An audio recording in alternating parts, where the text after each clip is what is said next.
So, as those who have been to these before know, we will, for about 45 minutes, have a conversation. Tonight, it's chapter 6, and we're going to focus on the Siddur. The chapter is called Inscribing the Text, but there are many different texts and books that CBST has produced. Tonight, we're focusing on the Siddur. It's okay. I'm going to noisy crowd we got here.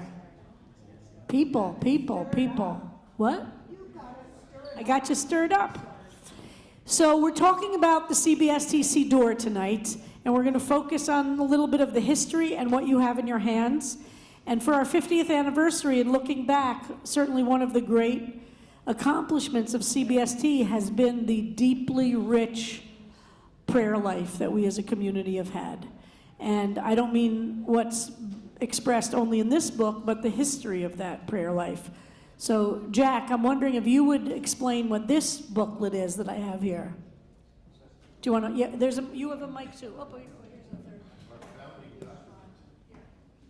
Marcia, you take this one. Is this on? Yeah. So, I came to CBST in 1980, and this was the Siddur that was used at that time.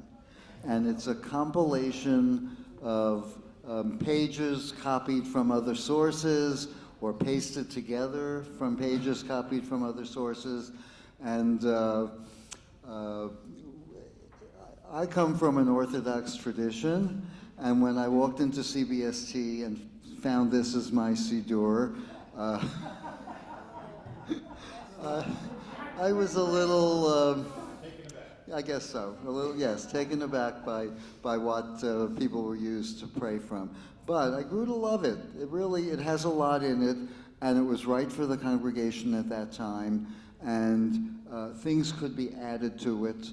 And in years later, this was referred to as the Shmata, as a rag.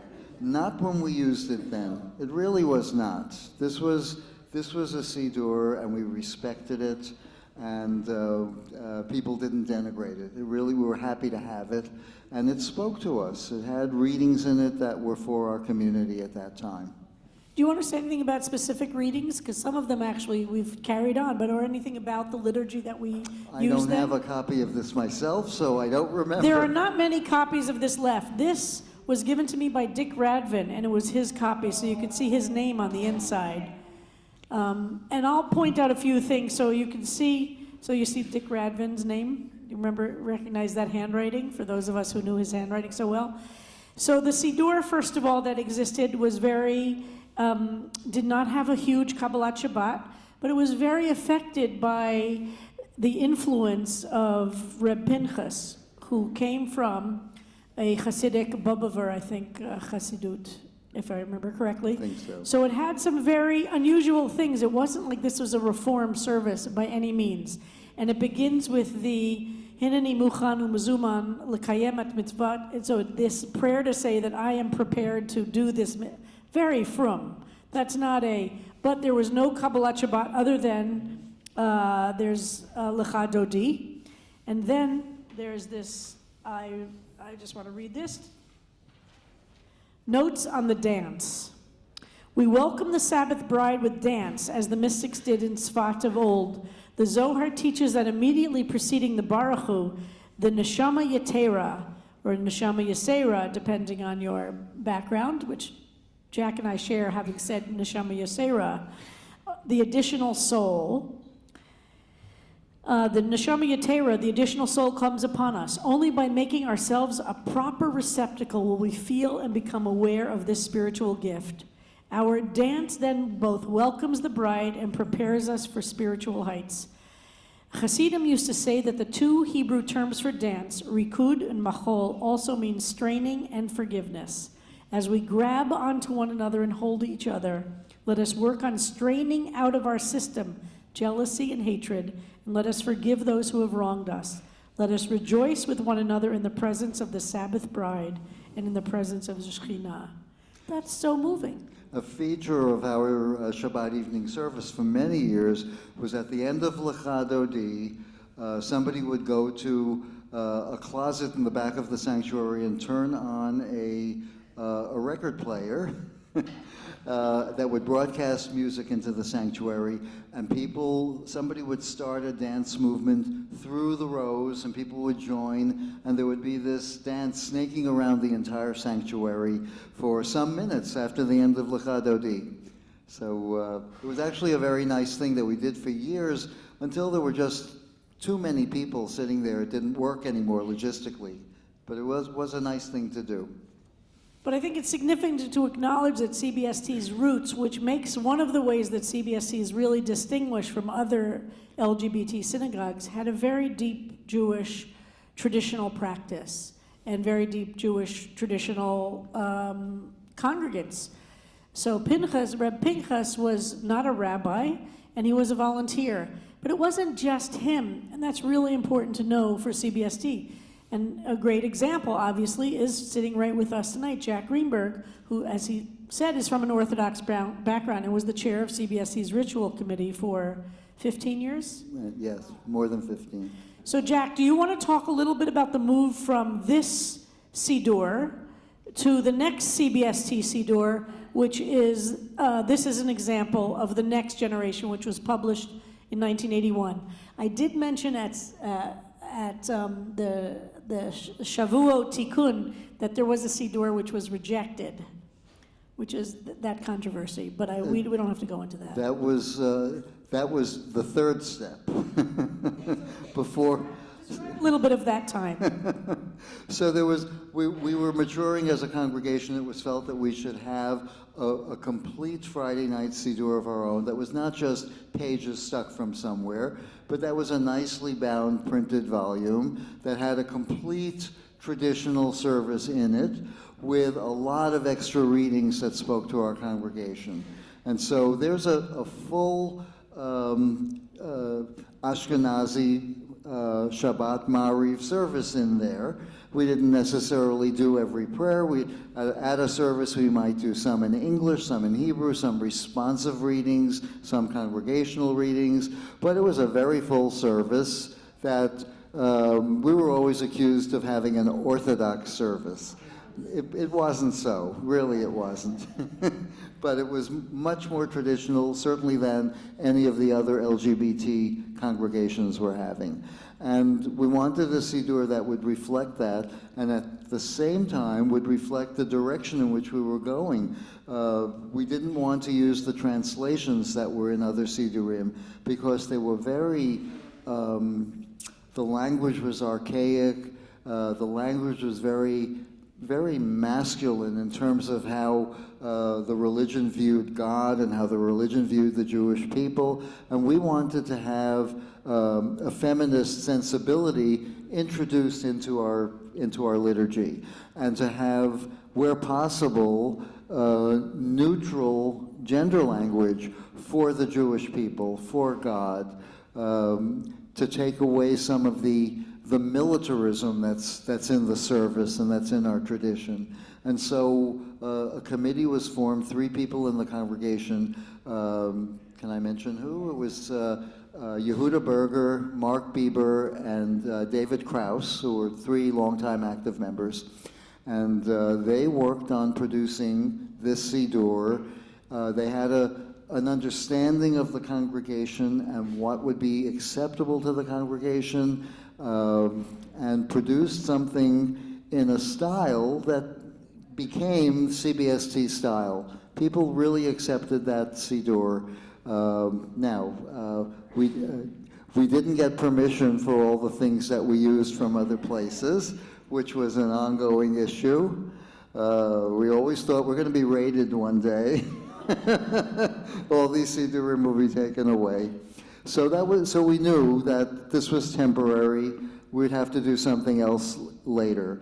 But for years, this was something that we were happy to daven with every Friday night, and other congregations also took copies of it for themselves, and it became something that we were very proud of, especially that the translations belonged to the congregation.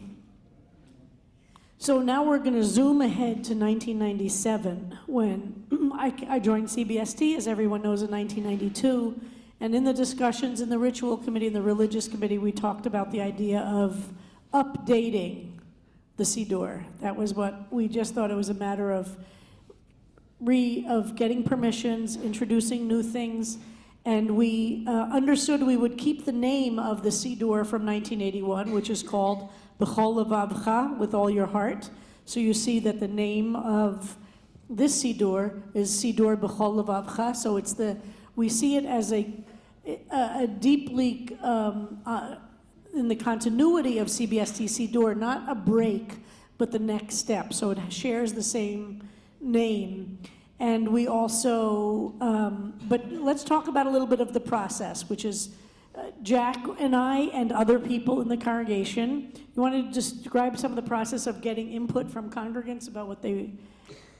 Well, we publicized what we were going to do, and you were a driving force, Rabbi, in this. We wanted congregants to tell us what they liked about our current Siddur. So we had input as far as the things that congregants really cared about the current Siddur that we should keep in the new Siddur. Things we should get permission for if we could. If not, we wouldn't be able to use them. But we tried to get permission for what we thought were the beloved prayers that congregants were used to saying. And we also wanted updated material, things that maybe we hadn't been exposed to 15 years earlier when this Siddur was worked on. Also, we wanted to include a lot of things that were written by congregants. We have congregants who are very talented, who could write liturgy, who could write prayers from the heart, and especially prayers that reflected the LGBT experience and being LGBT in a Jewish world and what that was all about. And we wanted those kinds of contributions as prayers to be read, whether publicly or privately. We hope people would buy a Siddur and keep it at home and use it at home, even not during Friday night services. So that's the kind of process we started out going through. And we thought this was going to be pretty brief because we're just dealing with the Friday night service. We thought we were just updating it, air quotes, and 10 years later, we finally, it turned out, and this is why I go crazy when people say, why don't we do a CBSE Machzor? This took us 10 years. Okay, so this is where we're going to, it's going to be for somebody else to do.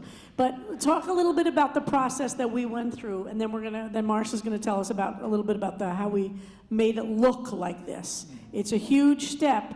So if you look at the CBSE's 1981 Siddur, which was a remarkable Siddur, and every Siddur in any community really is the deepest reflection of the values of a community, in a Jewish community. And it had Hebrew and English, and as Jack said, it did neutralize any of the gender in the English. It didn't do it with any of the Hebrew. So one of the things that we did in this Siddur is we played with gender in the Hebrew a little bit, which wasn't in the English, and we added more transliterations than were in this one. And we what this was limited to was Mark Bieber was a master at cutting and pasting, the old style cutting and pasting. And he was a master at it. And so most of these pages are literally Xerox copies of Mark Bieber's old-fashioned, that kind of cutting and pasting. So one of the things was we're now in a period where we could think about what the Siddur would look like. We are Am HaSefer. How do we make it look more like a book and not just a collection of Xerox? But it's a very beloved, and I still have my own copy of this, and I really feel like these are two volumes together. They're not, but one of the big issues was to try and figure out how to make it look more like a real book. And this was in a dissertation binder. Remember what dissertation binders were? And it was a brilliant idea of the community in 1981 so that things could get added and taken out, so that it wouldn't have the finality of a printed book. Right, Jack? Am I right? Yeah, some page numbers were skipped so that in the future we could add in extra prayers. Although not enough thought was given to that, because sometimes you would have, let's say, page 155, on the left side, and then on the other side of that page would be page 159, and you couldn't really slice the page open to squeeze anything in, but the idea was there. Nevertheless, we still used a lot of handouts on Friday night. Not everything was put into the Siddur. So Marcia, describe your joining the process, and describe a little bit of what you did on this incredible, complicated. People don't appreciate how complicated it is to print a book like this. Well, first, let me just say that in all my years of publishing, this was the most rewarding.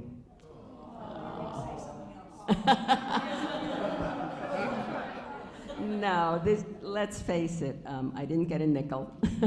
I paid in slave labor. No, that we would never do that. But honestly, it meant the world to me to be able to do this work. And I remembered only recently, because I was thinking, when did this start? I knew that I had quotations from somebody who worked in our office, who was our print production person, Bill Rose, and we asked him to give us quotes for a book. 224 pages, 288 pages, 320 pages, 1 color, 2 color, 4 color. I mean, we went to town. We had to, in my role as, and I like to think of myself in this case as wearing many hats. I was a publisher in a sense, and I thought of you and Ayelet kind of like the principal authors, and Jack and Yehuda as, you know, the contributors in many ways, in dialogue with you. I was just sitting on the sideline listening to these conversations, but I had to teach you, really, how to make a book. Yes. And that was interesting.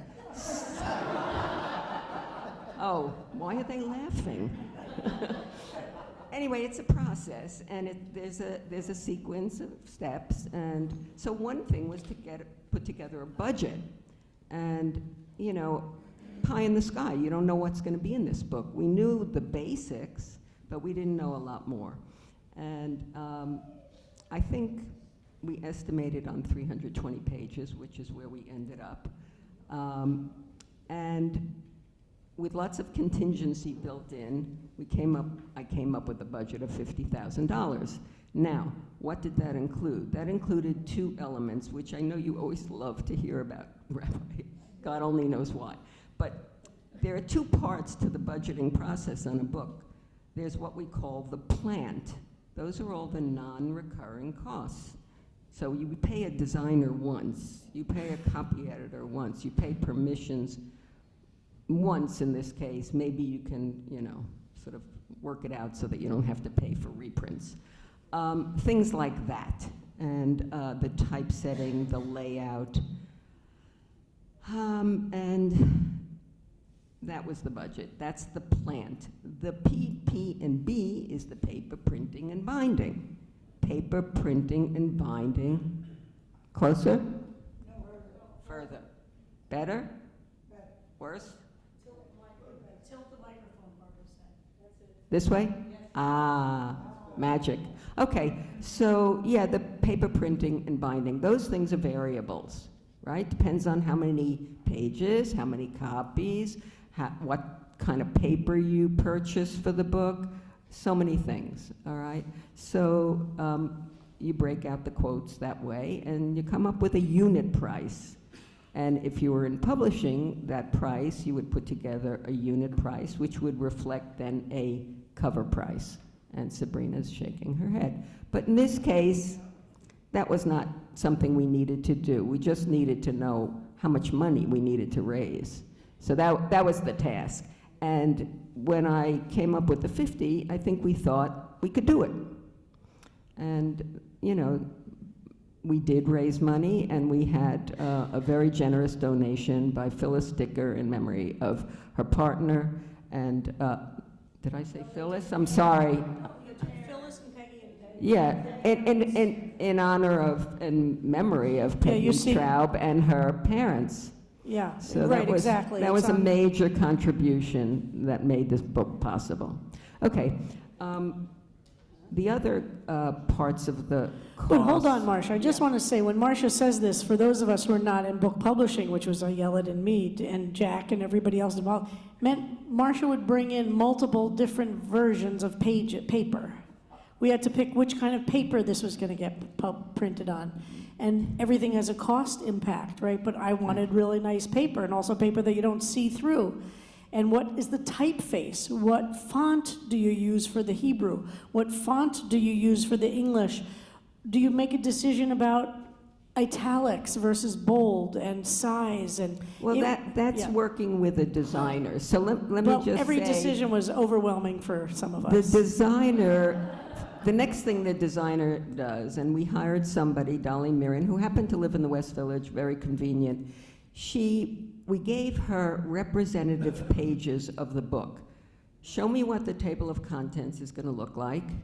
Show me what the text for an introduction would look like, because we knew these were different. And then show me what a sample spread would look like, for example, from Mariv service or, Kabbalat Shabbat, and how we would lay it out. What's the typeface? What's the leading? What's the size of the type? What's the folios? What's the running heads? What are we doing to make it very clear that this is really a prayer book? This is not like any other. It's a prayer book. And part of that was the process included looking at a lot of other Sidurim. And Ayelet and Rabbi Kleinbaum, of course, had many thoughts about what they looked like, and we did too, just from a pure design point of view and legibility point of view, and we didn't like the paper because it was too thin and there was a lot of show through. We didn't like the leading because it was too dense, or the width of the type was too wide. There were so many ways that you could critique what was there and what we wanted. And we made a conscious effort to have a lot of white space.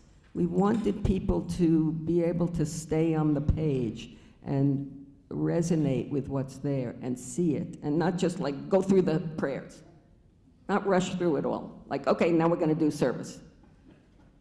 Which, in my experience growing up, I felt that a lot of the Sidurim felt that way. They didn't feel holy. So I think that was one of our goals in designing the book. And so the designer brings us sample spreads, we critique them, we say go back, we don't like that, do this, and so forth and so on. It's a process. And the next step has to do with, I like to say, storyboarding in thumbnails. Like in the film business, if you're a film production company, and in the book business, we're a book production company, we storyboard a book before we actually set the type and lay it out.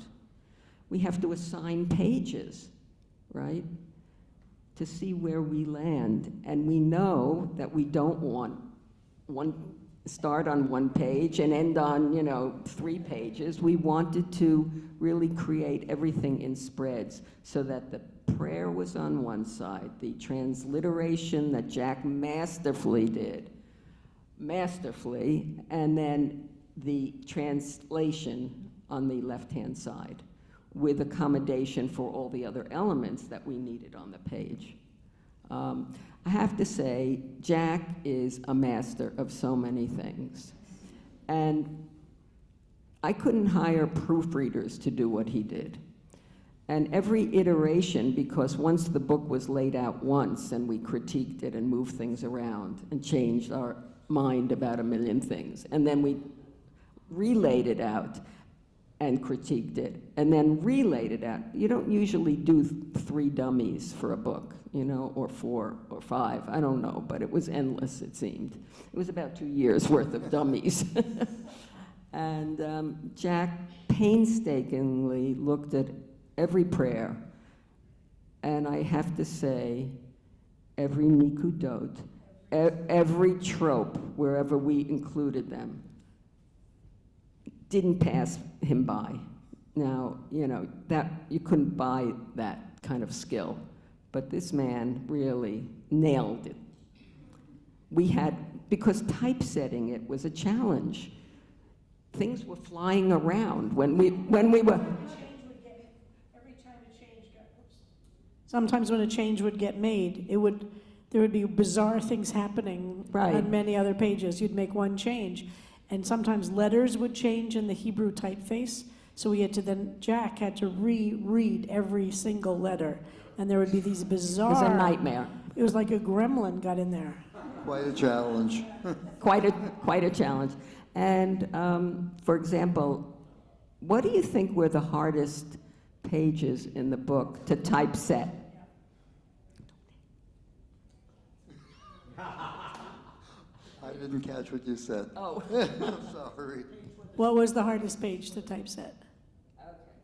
Well, Shir HaShirim and the Ten Commandments. Oh, because of the layout in Hebrew. We tried, and we did succeed in actually trying to create the Shirat Hayam, you mean. Sorry, Yeah. the Shirat Hayam, to do a facsimile of how it looks in Torah in terms of the layout and the spacing. On page 252, let's just look at it as this is the Aseret HaDibrot. Is that what you're talking? The Aseret HaDibrot, which is, we have it in here because we like to read it on Shavuot as part of our Friday night service. We tried to really think about things that we actually do in a Friday night service, even if it's once a year, so that the Siddur would be actually useful in those ways. So it became CBSC's tradition to do the Aseret HaDibrot on Friday night. Again, this is not a Shabbat morning service, a Siddur. So everybody see that on page 252. Actually, I think, look That's at Aseret HaDibrot. look at 220, Okay. because that's, All right, that also has layout. Both of them do. Page 220, which has the Shirat Hayam, which Look we at the- also, this is not normally in a Friday night Siddur.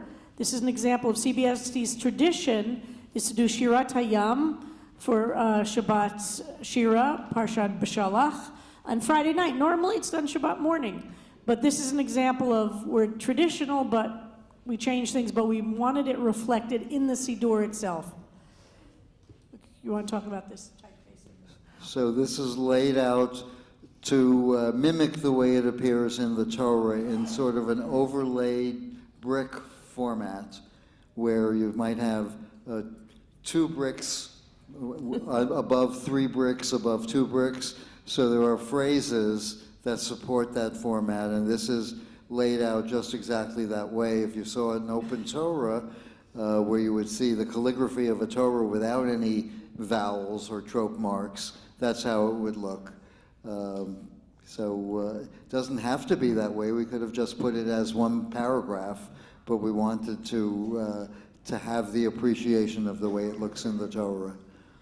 And the typeface that we chose, which is the Koren, right, the Hebrew typeface, we wanted it to be a pretty traditional looking typeface so that it would have that, so the typeface that we used itself is a kind of a it's not a modern Hebrew typeface, and it's not a, it's not Torah text, although we do use Stam. Yeah, so page 189.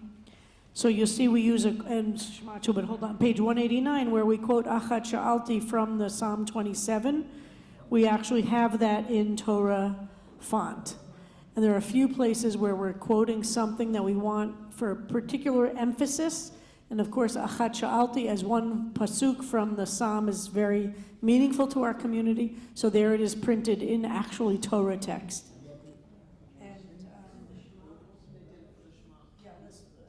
The Shema is on page 88. The Shema is also in Torah text, not in the standard Koren, to give it the emphasis with the ornamentation of the crowns. And again, as Marcia mentioned, a lot of white. We wanted the space, the pages themselves to feel peaceful, to feel like the Shema had this kind of space to it, not that it was in order to save pages, we were cramming things in. That was very important to us.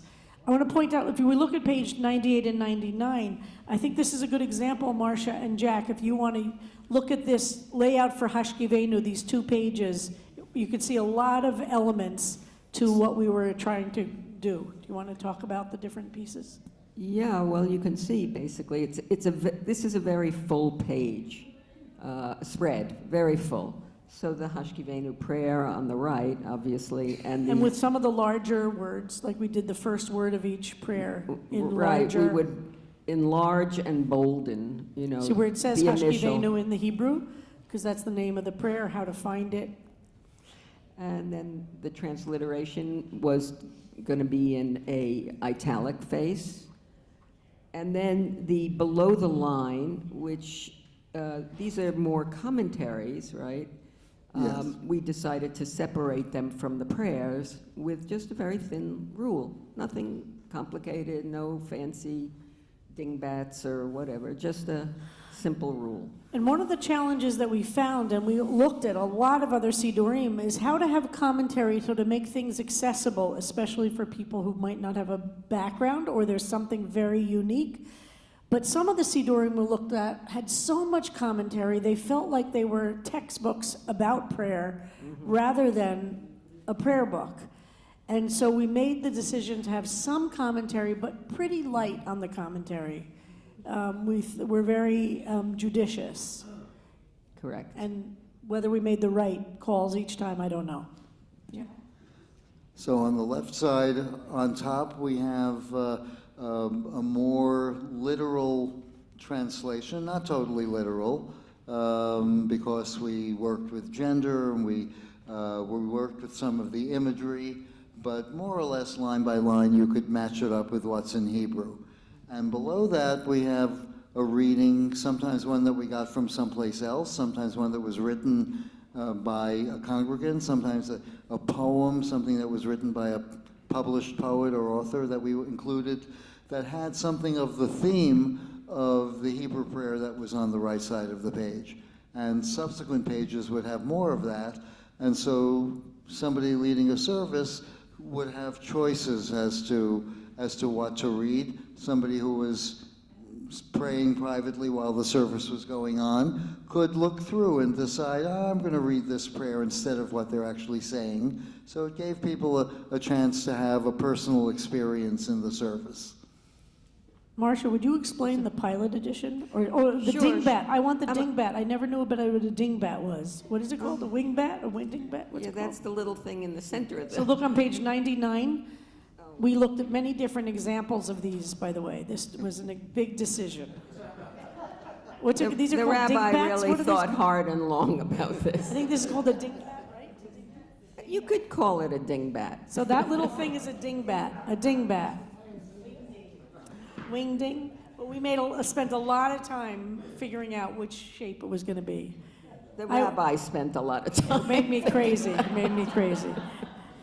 So, Marcia, do you want to explain this? Or I'm happy to do that. I just want to say also, if you turn to page 101, since you're in that neighborhood, I was reminded tonight during service that we set Arabic. We also set Ladino. We set Russian in this prayer book. And, you know, I mean, our designer was not a typesetter, but we were able to go to our sources. Our sources. Obviously, Elena was helpful, I think, for the Russian. And I don't know where we got a Palestinian lesbian did the Arabic. Okay. So, yes. Okay. What? A Palestinian lesbian friend of mine did the Arabic. Oh, look who's here. And here is Rabbi Noah Satat, who made sure all of our modern Hebrew was correct. We're talking about the Siddur. So we wanted to make sure that in the Hebrew, all the choreography was actually in modern Hebrew, so that an Israeli looking at this Siddur would not just see English. And a lot of the Siddurim we discovered, even in the Hebrew, the instructions, you know, please sit, please stand, bend your knees, is in English, even in the Hebrew side, which offended us in some way, or offended me. And Noah made sure, and we had some very interesting things to translate to make sure our modern Hebrew would be correct for a modern Hebrew speaker. And here she is. She just shows up just at this moment. Noah spoke tonight at Congregation Beth Elohim in Brooklyn, so she's coming after speaking there about. Well, Rabbi, I think you could talk to this, but we used this for a year. That was a brilliant idea. This is the pilot edition that Here's Marsha's the holding. pilot, It's a and, paperback. Of course, we printed it, quick and dirty, that kind of thing, so that we weren't spending a lot of money on it, but we could use it, and we prayed from it, and we critiqued it, and you taught from it, and For that year, once a month, instead of a drasha or a dvar Torah, we did a dvar tefillah at the Friday night service, where whether it was me or Rabbi Cohen, we would teach something about the Siddur, so that the congregation over the course of the year could get exposed to it and give us feedback. And we could make changes if we felt they were appropriate. And Jack found a lot of typos, especially in the Hebrew, but we found typos everywhere. And so it was really a year of actually using the Siddur and seeing how it worked. yeah, and we were able then, this is one of the marked up copies I had that I reviewed with the designer, to make those changes, incorporating all the things that we had discovered. And even with that, we didn't catch everything. Noah, do you remember, was it Amichai or who did I go to the widow to get the permission? Amichai. So this is an amazing story. To get the permissions, Tasha Calhoun did all of our permission hunting down, which was not a small task. It was enormous, because we had to track down where things that Yehuda had stolen for the first Siddur, and he couldn't necessarily remember because he didn't keep records of it. So we had a mountain of Siddurim on the tables in Bethune Street that we would look through searching for, because he would then, of course, then change it a little bit. He would add gay, he would this and that. So we had to track them down to get permissions. And in some cases, and as Jack said, we asked congregants to send in poems that they wrote or that they chose to be in. And Yehuda Amichai was very important for us to also have many great Israeli poets in the Siddur. It's really important. It's a great feature of the Siddur. We have really, really great. But Amichai had died, actually not long before, and we could not get his publisher to respond to us. And David Erlich, who some of you know, the owner of Tmol Shilshom, and had been a congregant of mine when I was a student rabbi when he was in Atlanta, was very close to Amichai.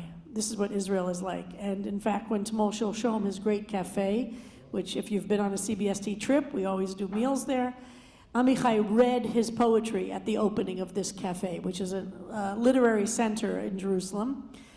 And so David Erlich said, oh, no problem. I will contact Amichai's widow for you and get permission. And she wrote us a note, which I don't know where it is. I hope we still have it, giving us permission to publish his poetry for free in the CBST Siddur. There were just these wonderful, incredible stories of getting the permission. So we got Amichai's widow and she wrote us a note giving us.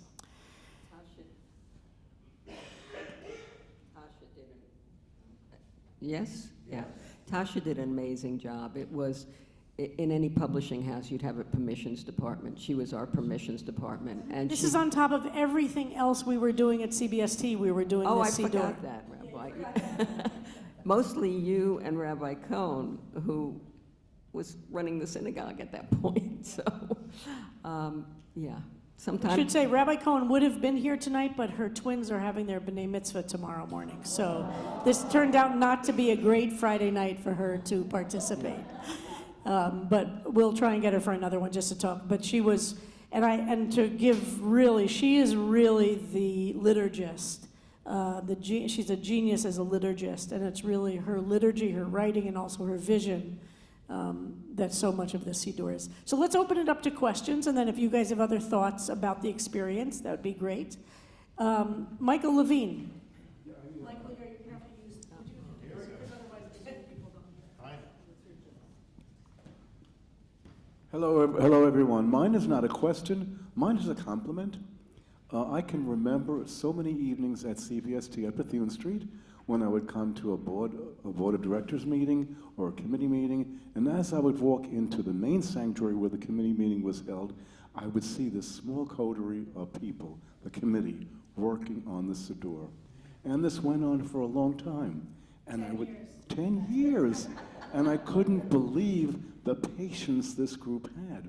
And occasionally I would stop by and listen, and I would say to myself, this group gets along so well, it's a credit to CBST.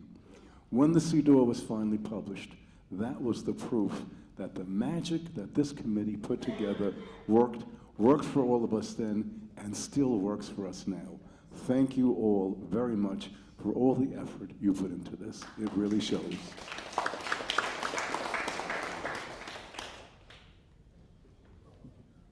I'm curious about, I don't remember the Shmata, even though I came here in 75. When did the Shmata cease being used? When we started in 1981. Really? In 1981, this was. Wow. This was published first. Okay. So there's. So there's no way of getting one of those Shmatas. Well, we do have one copy, and actually, I kept saying on Shavuot, I only have one copy, and then somebody said, why don't we scan it? Hadn't occurred to me, but yes, we'll scan it, and then you can have a copy. I was just saying, as for the 50th anniversary or later than that, why don't we make like a reprint of it? I think a lot of people think it would be cool to have. I would. Okay, well, we can scan it, and then you could print it out. Right, then, right? I don't think we need to. Yeah. Thank you, Jack and Marcia. The history of the cities is unbelievable, extraordinary.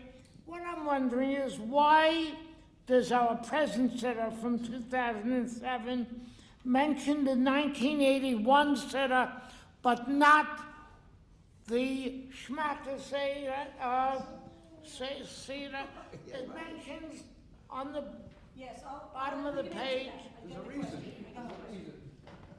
The reason is, as I said, this Siddur is really a continuation of this Siddur. It's not a continuation of the first one. These are really relatives. So we wanted to acknowledge that and say this isn't. We see this as part of a tradition.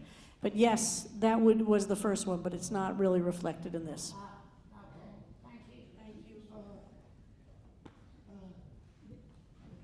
I'm sorry, I know I come from publishing with Marcia.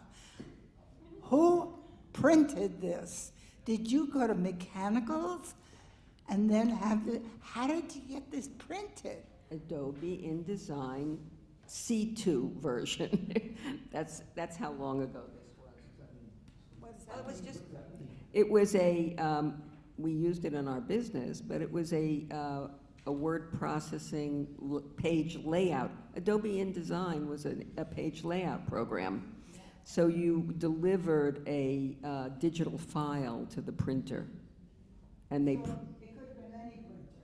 Yeah, it was printed in the States. I don't recall the name. Harriet Beckman was the one who finally made the print contract.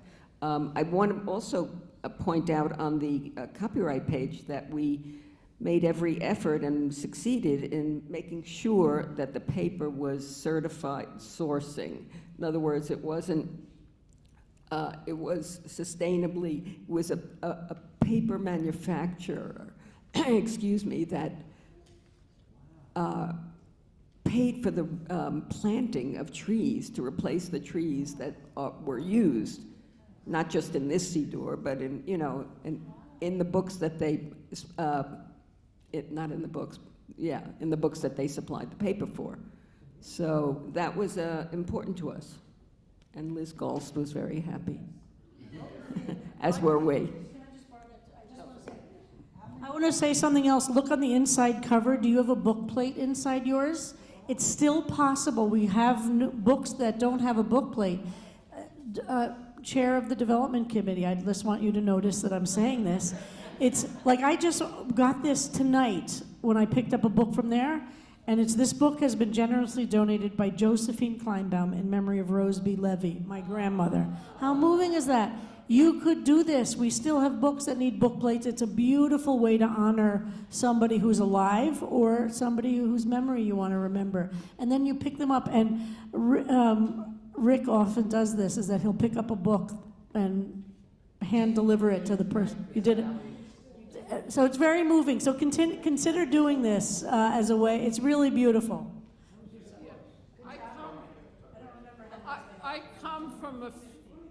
I come from a fairly traditional background, and I joined CBST while we were using the Black Book. I remember thinking the prayers were familiar, but the format looked strange. And at the point where I think we were in Holy Apostles, and we started using the paper cover, the pilot edition. I remember thinking, gee, this is so much more professional and so much more of an advance. And it's gotten to the point where on the rare occasions I'm someplace else on Friday night, any other Siddur looks strange to me. I really want to compliment everyone who was involved with this all over the years. Thank you so much. There's Matthew Gore and then. Okay. Do people remember in the Black Book, there was a prayer that ended something like, for the next generation of gay and lesbian Jews? Because we did try to include lesbians, but we just couldn't spell it. We actually talked about whether we should include the lesbian somewhere in the new book, just as a little like dinosaur, a little fossil. But yes, it says gays and lesbians. Which prayer was it? It was Emet Ve'emunah. I just want to add one thing to what Rick said also. At the time that the Black Book was being made, the synagogue had a lot of dispute about, as you said, we didn't change the Hebrew, we only changed the English. And there was still talk about people who could lead services and change the Hebrew just on their own. And a couple of our very oldest and dearest male members, made a statement that if anybody changed the Hebrew out loud, they would quit the shul. And so nobody changed the Hebrew out loud. But that was, I will never forget that, because I had not really experienced too much of the, male-female splitting about things. That was the one time, and it was really shocking. And it's amazing to me how over the years that's just become a non-issue. Okay, I'm just going to read this out loud. Your words are as precious to us as they were to our ancestors. We will lovingly teach them to the next generation of gay and lesbian Jews. I still can remember that. Don't forget the fig dress. Yes. Oh, yeah. Oh, right. Any other questions or comments? Noemi, you had your hand up. Oh, I have Oh, Matthew, sorry. So I wanted to know how many of your colleagues, Rabbi, have written or Sidurs, and how are Sidurs normally written, or like? Excellent questions. How are Sidurim, first of all, normally written or edited or published, and how many colleagues have done? So mostly the movements. It's one of the things that the movements in Judaism do, and do very well. So the conservative movement went through a long process, which, if you look, we use for some of our morning services. The conservative movement just published a whole series of Lev Shalem, Sidurim, and Machzorim. The Reform movement just did a whole new Mishkan Tefillah, a whole new series. And it's honestly one of the important things that they do, and it's a big moneymaker, because obviously if there's, and I don't mean that in a negative sense, in a positive sense, it's a revenue source. But the Reconstructionist movement publishes Siddur. So that's the more normal way. It's unusual, but it's not unheard of for a synagogue to publish their own Siddur. It's a huge project, as you can see, and had I understood how big it was, I'm not sure I could have pulled it off while being a congregational rabbi running CBST. It was just, it's amazing. But yes, there are some. So for instance, Shar Zahav in San Francisco has published their own Siddur. It weighs more than the Mach. Yes, I have a copy upstairs. I forgot to bring it down. It's enormous. And I felt like they did exactly what my concern was. It's more of a book about prayer than really a book you could really, there's so many great readings, but it's enormous. Beit Mishpacha in DC, they did a Siddur. Who else is in our community? I think those are the two big ones. I don't think BCC did their own Siddur, did they? Did they? Yes, they do. So interesting. So there are a few in the LGBT world, and Ron Agan in Montreal did a beautiful Siddur. The Reconstructionist Synagogue in Montreal has a Siddur that's very well respected. So it's not it's not rare, but it's a big project, and most synagogues buy the Siddur that the movements have produced, and for good reason. It's a huge project. And we at CBST, we have a lovely mixture, I think. I really love our mixture that we have our Friday night Siddur. For Shabbat morning, we use different Siddurim based on the service. For high holidays, we use, so we really are also drinking from the wells of all these different, oh, here it is. Thank you, Rabbi James. This is the Siddur for Shar Zahav. That's just Friday evening? No, I don't think it's just Friday evening, but it is just very, it is everything, yeah. It's very heavy. I mean, look, this is a, Do other shuls buy out? and this is, a couple, there are some have, not as many as I actually thought it might be possible. This is Beit Mishpacha, which is DC. And you could look at the difference of the typeface that they use than we use. I like ours better. Okay, other questions or comments? No, Michael? Wait, Yeah. I'm having a recollection that it's problematic in terms of the timing. But in September or so of 1981, a woman named Margot Carl, who had been a member of the congregation, she had been president or co-president of Lambda Legal, suffered an untimely death. And there was a memorial service at CBST that we didn't organize, but that those of us who knew her or knew of her came to.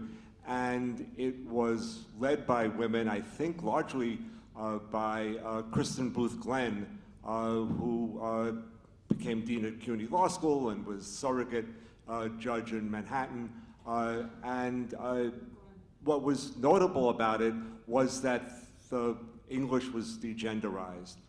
And my recollection is, though the men who were there and listening to this, it doesn't quite fit into the timeline because that was 1981, and we were already with the Black Book in 1981.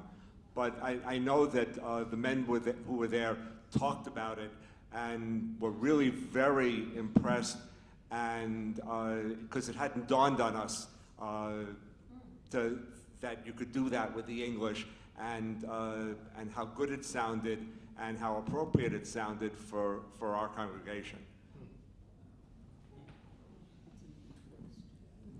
And I know Noemi's been trying to talk to. Okay, Max. I just was going to ask. I was just going to ask if there's been any requests by anywhere in the world to use our Siddur, and a kind of a side question is, are there any good stories about how our Siddur has been referenced in the broader Jewish world? There have been a couple of synagogues there have been a couple which have used our Siddur, but in more frequency, different prayers from the Siddur are used, and they're used widely. But most synagogues are using from their own movements, and they're using some of our prayers. Like Ayelet Cohen's Al Hanisim for Pride is used everywhere. I mean, that has really gone very far and wide, including in Israel. It's used. The funny story about that is when she first wrote it, we had an executive director who was Israeli, and she wrote it in rabbinic Hebrew, and he read the Siddur and he corrected the Hebrew to make it modern Hebrew. And we had to say, no, there's a reason it sounds like this because we want it to sound like the prayer. And of course, he was an Israeli who never heard of Al Hanisim. So, but anyway, he likes telling that story too. He's very proud of his relationship with CBST too. So any last comments or questions?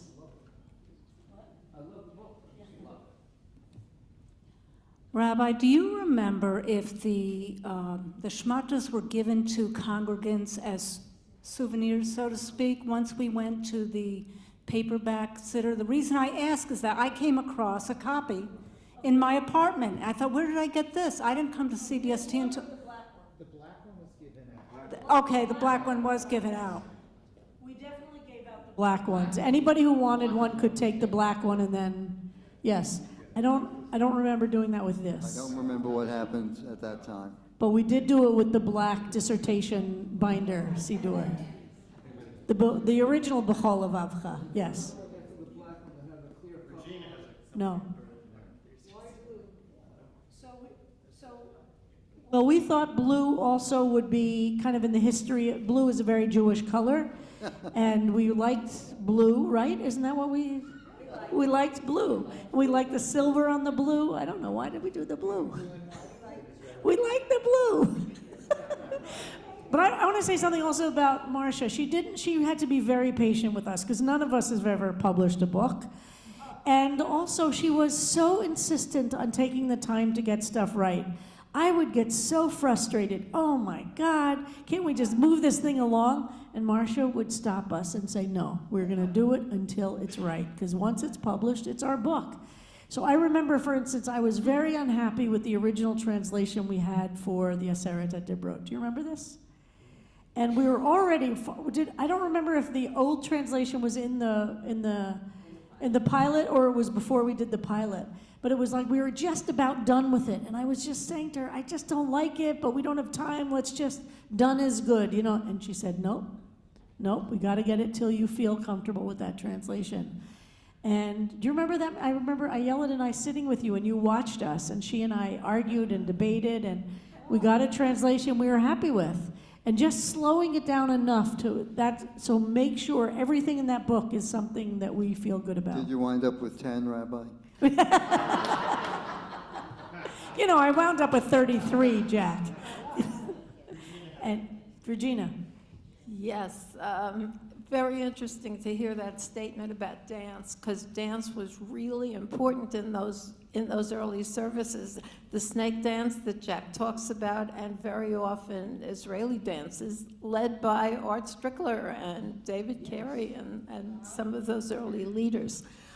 Do you remember, Jack, that every one of those vinyl records was imprinted with a statement that said, please do not play on Shabbos? And it was part, I believe, of Reb Pinchas' genius. He was a deeply Orthodox guy, but he understood that to shave that rule in the interest of creating community was really more important, and took us to today. We made the exception just for that one dance. Is it true that there have been a few other editions and there's a little dot on the spine? Yes, there have been. I think we're now up to our 3rd edition. And you can tell because if there's a dot, it means the 2nd edition. That has a dot. So it's not the original one. And then there's another little sign for the 2nd edition. What, did something change between the editions? We made some corrections. Jack has continued to find, You told me we should look for the few mistakes that were still in the book. Well, I had been, every single week that I was here, I caught something, and I had marked up one of these books with Post-its, and I handed in, there must have been 200 of these Post-its with nitpicky little things that had to be corrected. I don't know who the person was who made those corrections, but they were magnificent. They got every single thing correct. When I got it back, there was nothing that wasn't done correctly. Yes, and the one with the dots. And then our first week back with the new edition, Andy Austin came over to me and said, Here's one you missed. Well, you know, there's a good tradition. And he gave $1,000 to the synagogue for finding it. There's a good tradition for this because both the King James Bible and Shakespeare's folios, they're known by the errors that distinguish them. There's like the Breaches Bible, which had an error. We made a couple of changes too, and by the way, the introduction that I wrote, for anybody who's interested, it's really a worthwhile. Nobody reads it anymore. That's what I wanted to say. Okay, go ahead. That's my last word, really, for everybody here. Read the introduction if you haven't. And I love that last week, Rabbi Werber, she quoted for it, and I said, boy, was that a layup for tonight, you know, because why do people come to CBST? And she read the reasons that you wrote. That introduction says it all. Please read it if you haven't. Take the time, it's special. All right, our final question or comment from Mike. Yeah, I just had one final question. From the pilot edition to the couple other hard copy editions, you can still use the pilot edition today and still be on the right page numbers. Yes. So the pilot edition must have been really close to final, even now 15 years later. Yes. Is that correct? Yeah. Yes, the pages. We didn't make I checked that in terms of the layout and the pagination and what appeared where. There were a couple of things that got moved around slightly on the page, maybe from right to left, but you could still go to page, 72 and find the Baruch Hu. So, yeah. Honestly, most of the changes we made from pilot to hard copy were correcting mistakes. There were a couple of prayers that we shifted, but not a lot. There were design things, and there were transliterations that we added, and Jack. So the pilot edition was 2007 to 2008. Then in 2008 we started with this current edition that we're still using, and it still feels, at least to me, very much alive. Nancy. The first people, Sharon. The first edition that is the unstarred one, correct? Was prior to Peggy's death. So that was a change. With the stars, both the first star and 2 stars would have the dedication page. Got that the it. first Now that doesn't, makes sense, correct? because yes, I remember meeting with both of them. So so that's a difference. Is that if there's no star, it's the first edition, and Peggy was still alive, and they both dedicated the books in memory of their parents. Right. And then that edition includes Peggy's memory. So about the introduction, actually, when Rabbi James and I led the class about CBST in our liturgy at Fordham, that was the required reading. We sent them the introduction and said, to prepare for our class, please read the introduction. Wow. I just wanted to make sure the Zoom folks, because I forgot to ask if any Zoom folks had any questions or comments. No? There are no questions in Zoom. We rest our case. Yes.